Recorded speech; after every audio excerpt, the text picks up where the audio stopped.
Si jeunesse savait, si vieillesse pouvait.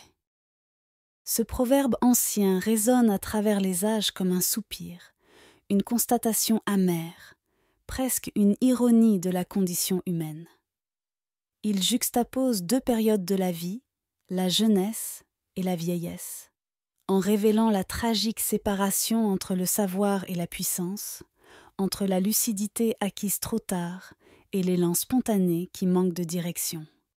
La jeunesse, pleine d'énergie, d'élan, de rêves fougueux.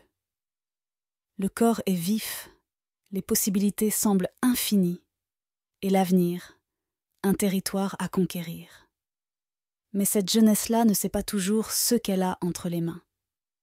Elle avance souvent à l'aveugle, portée par l'instinct, par les passions, par l'illusion que le temps est éternel. Elle ignore la fragilité des choses, l'irréversibilité des choix, et la profondeur des silences que l'on ne comprend qu'avec les années. Et la vieillesse, riche d'expériences, pleine de savoirs accumulés, de leçons parfois gravées dans la chair et dans le cœur. Elle comprend ce que la jeunesse cherchait à tâtons. Elle sait que certaines blessures n'étaient pas nécessaires, que certains retards auraient pu être évités, que le bonheur ne réside pas dans l'accumulation, mais dans la présence à soi. Mais elle se heurte à un corps plus lent, une mémoire parfois plus fragile, une énergie plus rare. Elle possède la clairvoyance, mais manque souvent des moyens d'agir. Et ainsi va la vie. Quand on a la force, il manque la sagesse. Quand on a la sagesse, il manque la force. Mais faut-il s'y résigner ? Non. Ce proverbe, s'il traduit un déséquilibre, ne doit pas être un verdict fatal. Il peut devenir un appel à l'harmonie entre les générations, à une transmission consciente. Et si la jeunesse savait écouter la vieillesse ? Et si la vieillesse pouvait guider la jeunesse sans l'éteindre ?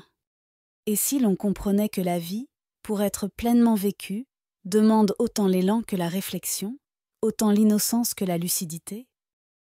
Une sagesse à réconcilier.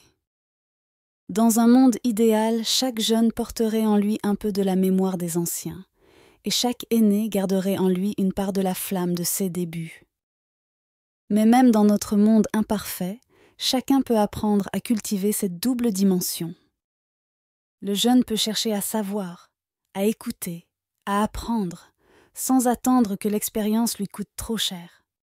L'aîné peut continuer à rêver, à transmettre, à inspirer, même si le corps ne suit plus toujours avec la même vigueur.